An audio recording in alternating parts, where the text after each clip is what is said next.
Sandy Says Read, and welcome to the channel. Today we are going to do a book review and discussion of an indie book for our Indie Book Review Spotlight. We're going to do 4 Moments by J. Patrick LeMarr. Before we get started, I want to address the elephant in the room. Yes, I am wearing blue instead of purple. You might be wondering, hey Sandy, why aren't you in your signature purple color? Oh, you guys, there is so much to accomplish in a short amount of time today that I just don't have time to deal with going into the purple stuff. There's just not enough time. This filming was on a list of tasks to do before I go get on a plane.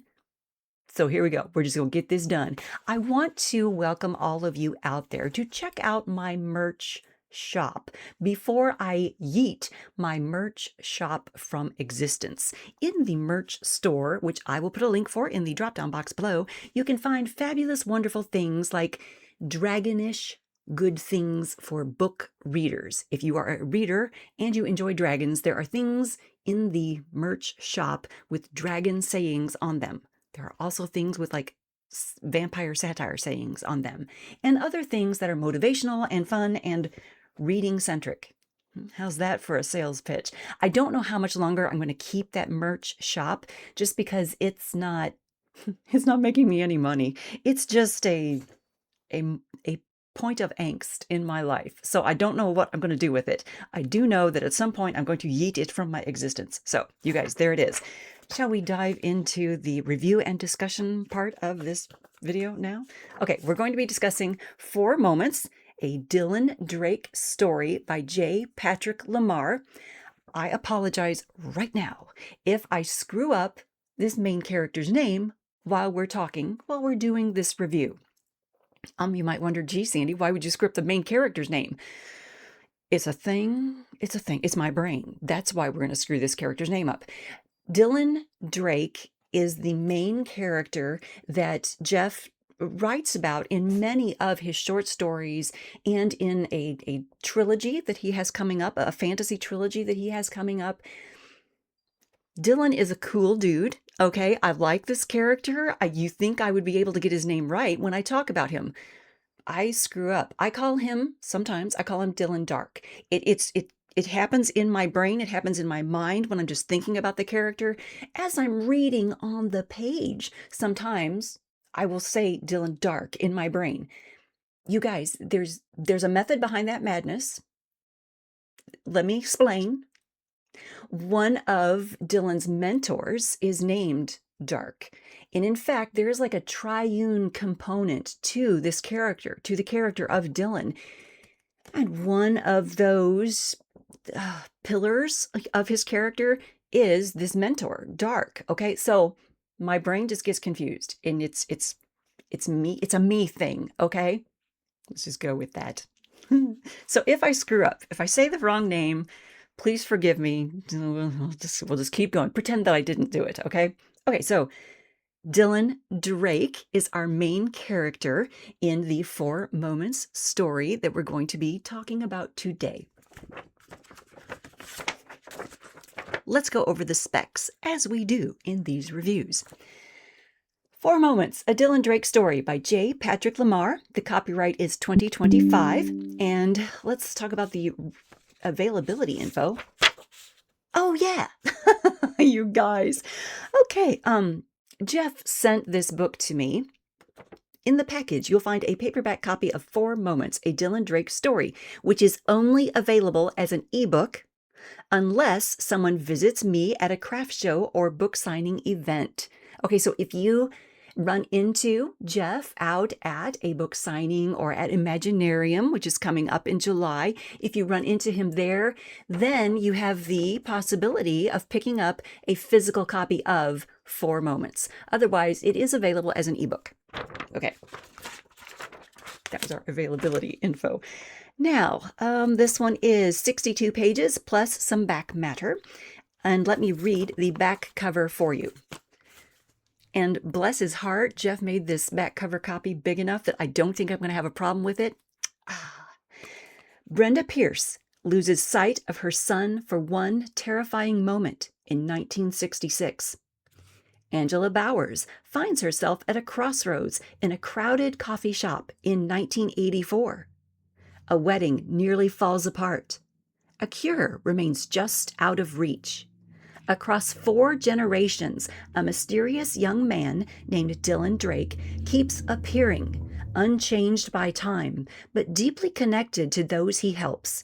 As he steps quietly into pivotal moments, the lives he touches are changed forever.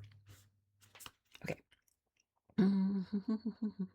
Okay, 4 moments. A Dylan Drake story is a rich, time-bending journey through decades of love, loss, memory, and grace. Perfect for fans of The Shack, The 5 People You Meet in Heaven, and It's a Wonderful Life. All right, let's see. That's our back cover. And read the prologue. The blah, blah, blah, blah. The prologue. Let me get that for you guys. Okay, yes, the prologue. This is going to give you all a sense of the world that that Dylan moves in, okay? Beyond the boundaries of the world we know, there is a realm of impossible beauty, crafted from the dreams and imagination that fuels our mortal minds, the Evermore. At the heart of this realm lies the Great Library, a vast and expanding labyrinth of knowledge and wonder, which holds every story ever written within its walls. The agents within the Great Library labor to shape and guide the narratives of the world, editing history and forging a brighter future. They act as both warriors and messengers, wielding sword and grace on behalf of the author, all in the service of the greater story.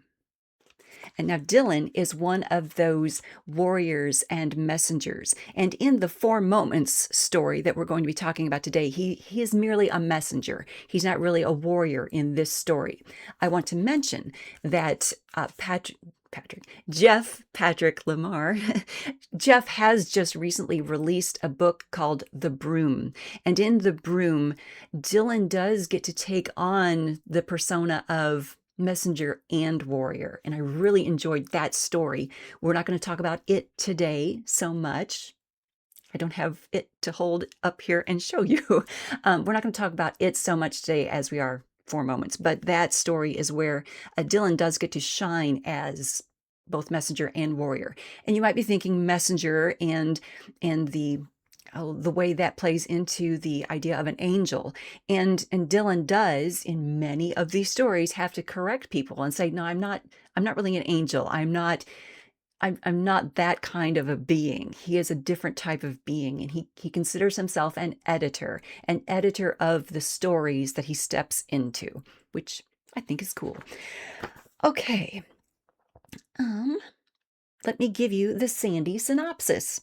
In this story, Dylan saves the life of a toddler named Teddy Pierce, who grows up to meet a college gal who was just about to give up on romance. But Dylan, again, spoke to her and encouraged her to be open to hope and love. Dylan's intermittent involvement in Ted's life is laying the groundwork for an important future discovery. Now, here's the thing. Dr. Lynn Stockton is another character that Dylan appears to later in the 4 moments. Dr. Lynn Stockton won't be the one who makes the future discovery, but she is the one who inspires it. It's like planting a tree whose shade and fruit you won't get to enjoy, but you know someone else will. Okay, so let's go to page 53. If I can get there. Okay, and I wrote on the little tab here, like planting trees.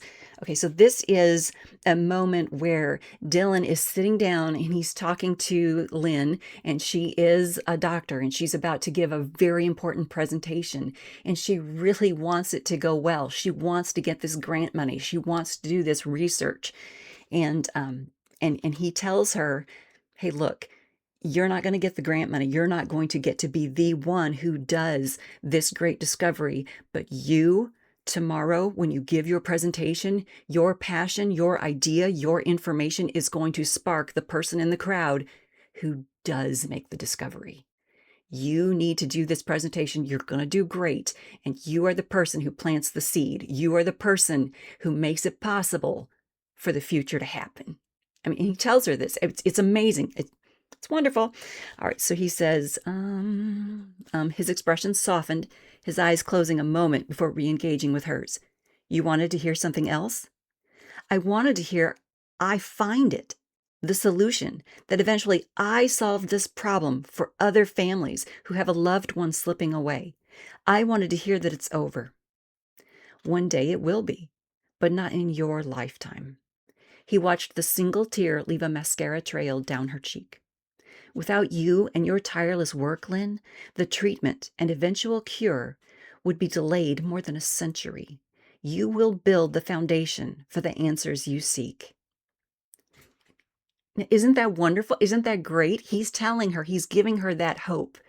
And you guys, the message of hope, that little underlying thread of hope, of don't give up, of keep the faith, that is something that the character of Dylan Drake carries with him in every story that I have read by Jeff. I don't know if Jeff is doing that intentionally. He probably is. He's the author doing it, right? But that thread of hope, that little seed, that nugget, that, hey, keep at it, do it, you can do it, you keep at it, keep the faith. That little thread of hope is in every single one of Dylan's stories. And that's probably why I enjoy Dylan so much, because he's not just out there saying, hey, you need to go do this, go do this, go do this. Hey, let me help you, let me guide you. He's giving people hope for why they should be guided. I like that. Okay, next, what else did I want to tell you about Dylan?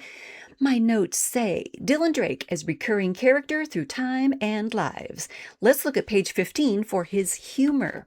Okay, so Dylan does have a nice sense of humor. Let me just cough up a lung. Okay, we're back. All right, we're going to page 15 to look at Dylan's humor. And on this page, he's talking to Angela. He's talking to Angela in the coffee shop. And Angela has just, she's kind of giving up on relationships. She's giving up on guys for the time being. She's like, I'm done with men. I can feel you, sister. But she's done with men for a while, right? But he needs her to at least have hope right now. Okay, he needs her to have a little hope, have a little charity for the guy that's about to walk in the door, because the guy that's about to walk in the door is Ted. Okay, Ted Pierce. And these two need to get together. So he's talking to her, and let's see, she looked away from him and back down at her cup, feeling uncomfortable. Does that mean my story needs editing, Dylan? What do you think? She shook her head and rubbed her fingertips over the initials someone had carved in the tabletop. My messy story would need more than an editor. It would need, I don't even know, divine intervention? He smiled. That right there, him smiling, it's perfect. Okay, that is Dylan's humor shining through. That's Jeff's humor shining through, because people are constantly saying to Dylan or asking him, "Are you an angel? Is that your role in this? Are you an angel sent? Are you a messenger sent from God?" And he's like, "No, that's not my purpose. That's not my role. I'm not an angel. I'm an editor. Okay, an editor in your story." And so, for her to say, "Is this divine intervention?" and he just smiles, nope.